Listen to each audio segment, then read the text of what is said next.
Hello and welcome back for another Torah Tuesday.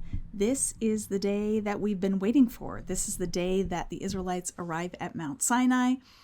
It's also the day a lot of people here on campus have been waiting for, because it's the day in which new students move into the dorm and get ready for the start of a new semester. So it's a great day to be recording on my favorite chapter of the book of Exodus.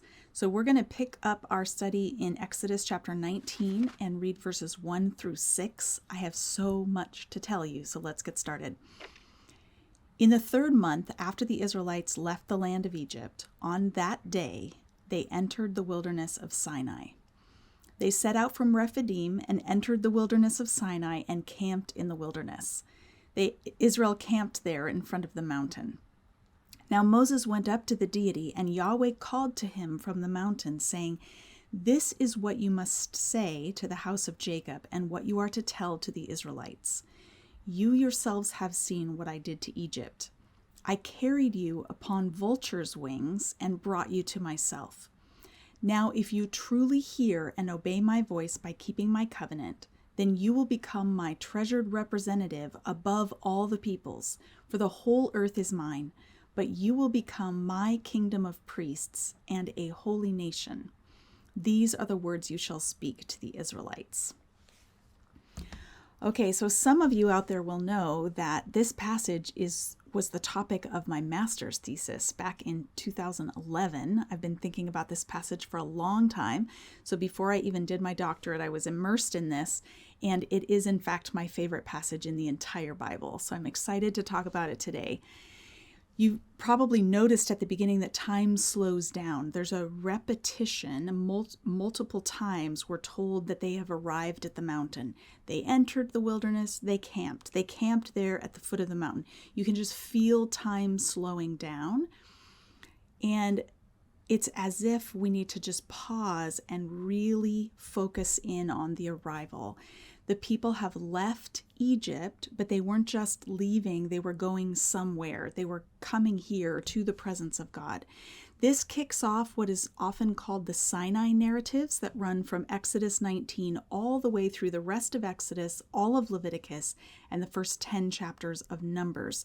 So for this entire time, they're going to be camped at the mountain, and it's 1 year that elapses while they're there. In terms of the narrative marking of time, 1 year elapses, but a lot of chapters take place.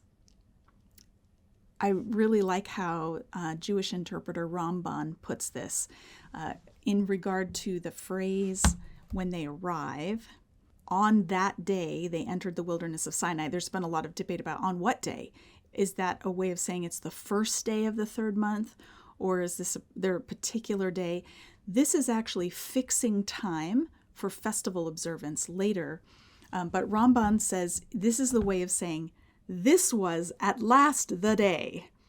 So, for example, today, August 30th, I'm recording this. August 30th is move-in day here at Biola. That date isn't of particular importance. The date is a little different every year for move-in day, but for many students who've been working so hard for years to keep their grades up, to save up money, to try to apply for scholarships, to get a spot in competitive programs, this is the day they've been waiting for.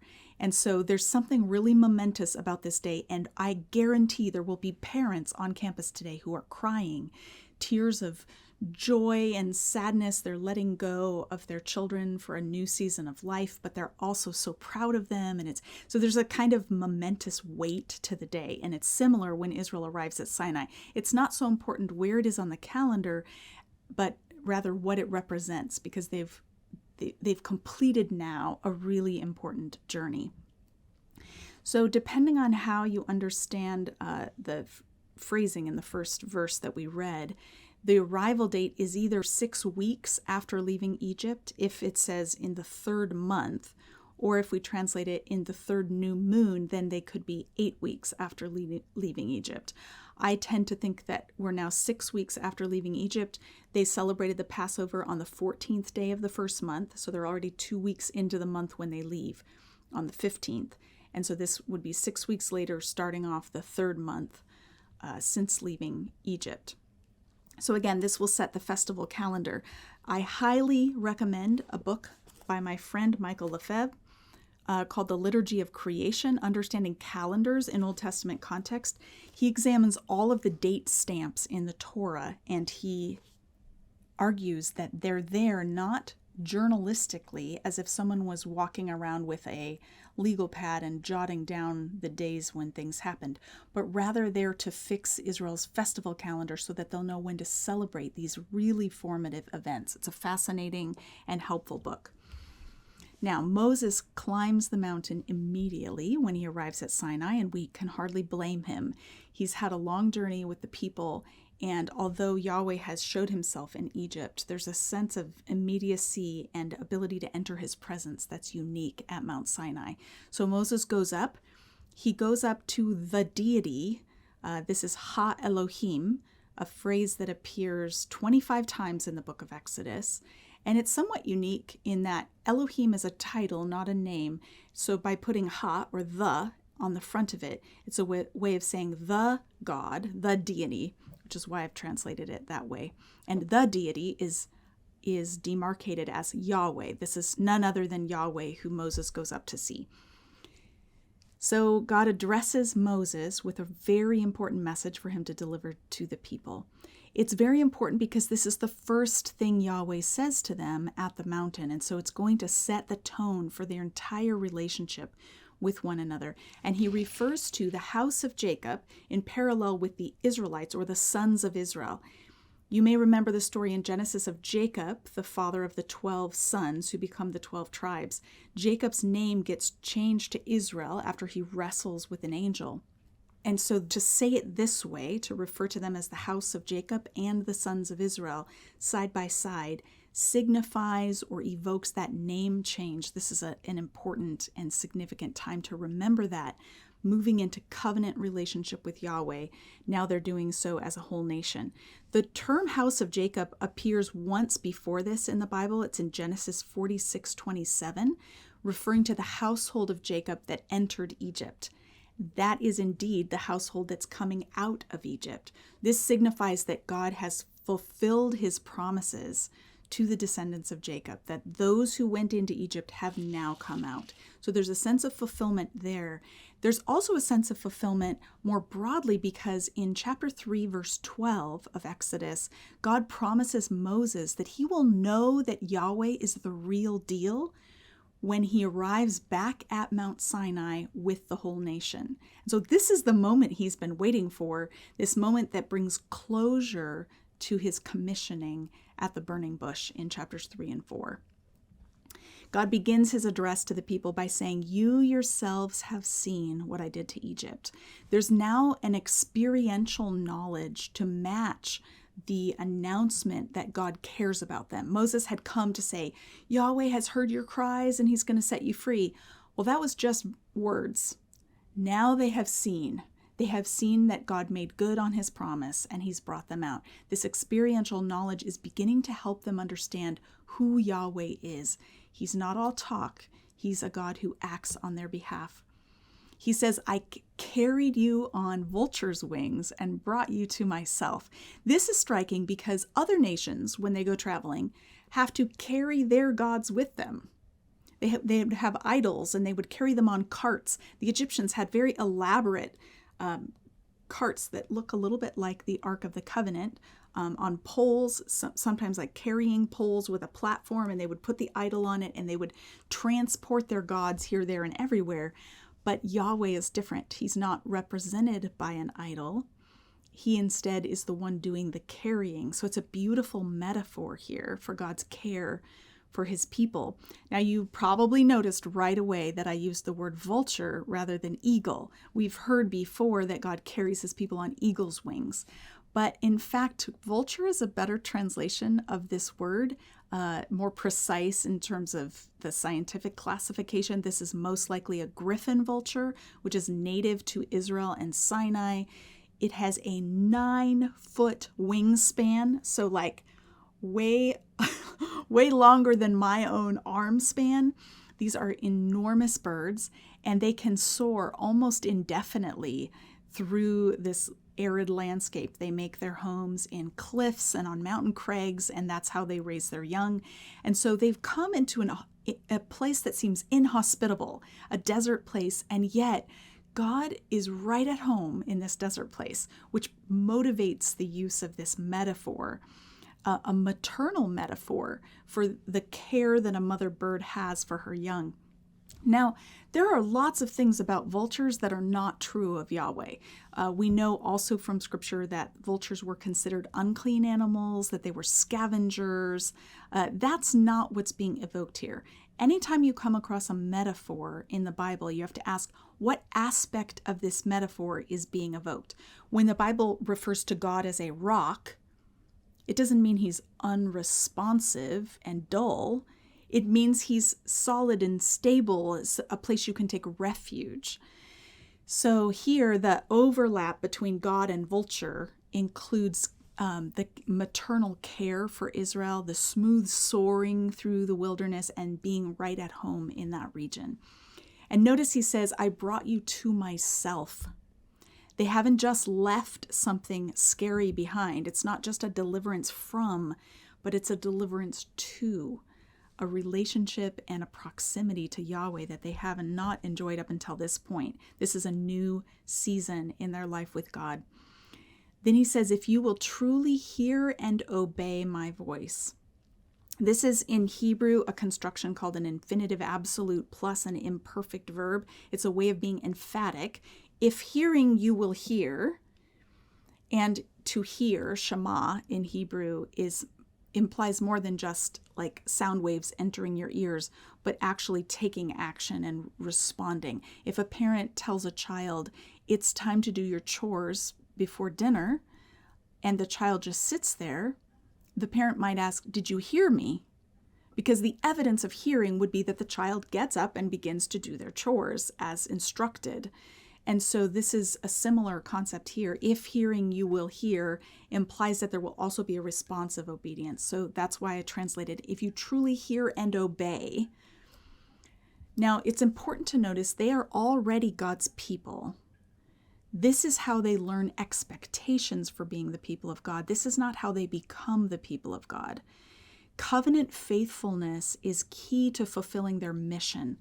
I really like how Christopher Wright puts this in his Exodus commentary, and if you're just really tired of waiting for mine to come out and you need one sooner, I highly recommend Chris Wright's Exodus commentary in the Zondervan Story of God commentary series. It's fantastic. He says, obedience is not ever a condition of salvation.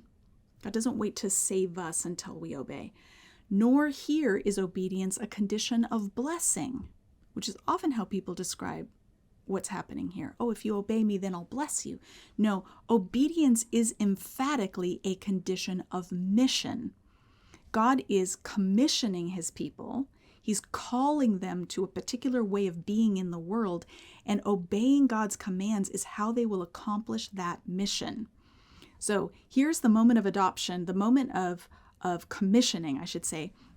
Just as Moses escaped from Pharaoh, traveled across the wilderness, met God at Mount Sinai, and was commissioned for a special task. Now we've seen Israel has been set free from slavery to Pharaoh. They've crossed the wilderness. They've arrived at Mount Sinai. They're about to see God in all of his glory, and he's going to commission them for his service. And here we see evidence of that with several terms. So the first one is segala in Hebrew. He calls them his treasured representative, or NIV has treasured possession. I don't think possession quite captures it because possession is just a thing you own.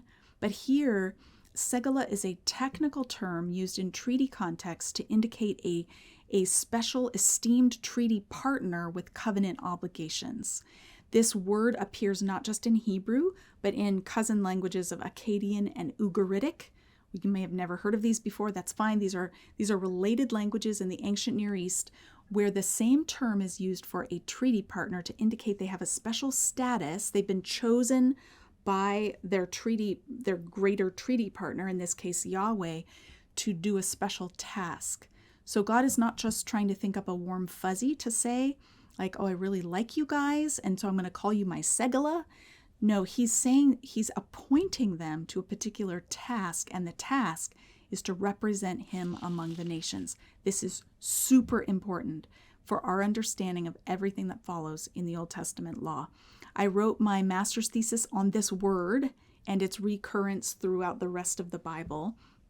I haven't published that, but I talk about it a little bit in my book, Bearing God's Name, Why Sinai Still Matters.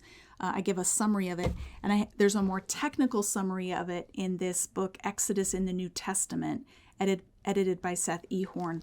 I have the very last chapter in the book is a review essay in which I suggest that we need to understand this Old Testament background if we want to understand Peter's letter, 1 Peter 2, where he echoes this. The term segula appears 8 times in the Old Testament. 6 times it has this metaphorical meaning of the treasured treaty partner with special obligations.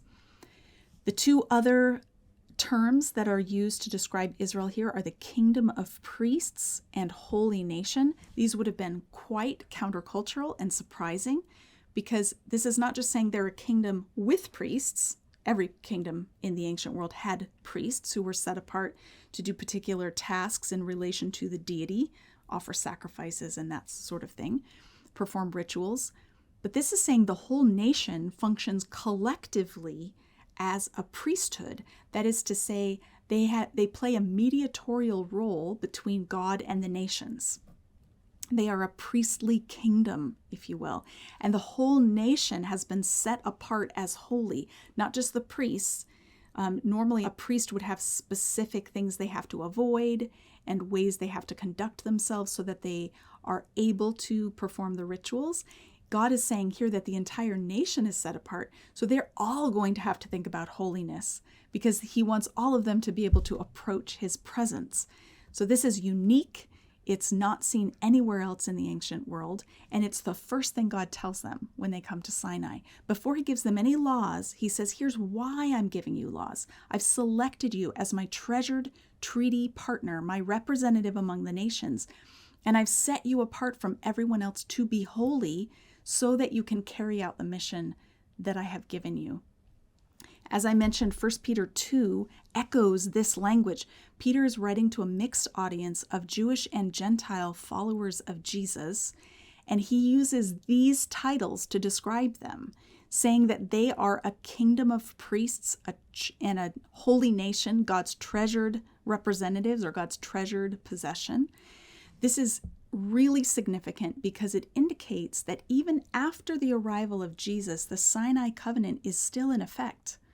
That the new covenant does not involve setting aside the old covenant from Sinai, but a renewal of the covenant, and most importantly, a renewal and transformation of the people's hearts so that they could obey it. I should say, so that we could obey fully all of God's commands. Because that is, in fact, what Peter is doing. He's incorporating Gentile followers of Jesus, like myself, into the nation that he's brought into covenant, a special covenant with himself. So that's really big news, and that's why the subtitle of my book is Why Sinai Still Matters. We can't just set aside what happens at Sinai, because the New Testament authors refer back to this event at Sinai as part of our story as Christ followers. And they don't say, okay, that's over and done now, we can just move on. Obedience and faithfulness to the covenant is still vitally important. So we'll unpack that more in weeks ahead as we look at particular laws and especially the 10 Commandments. But I'll just close here by underscoring that Moses is not the one who came up with this stuff. He's on the mountain hearing the voice of God, and it's his job to pass it along to you. In a similar way, I'm not making this stuff up. This was not my idea. We're reading scripture together, and I'm trying to help unpack it in light of its literary, theological, and historical context. I hope this has been fun. Come back next week, and we'll dive into the next section of chapter 19.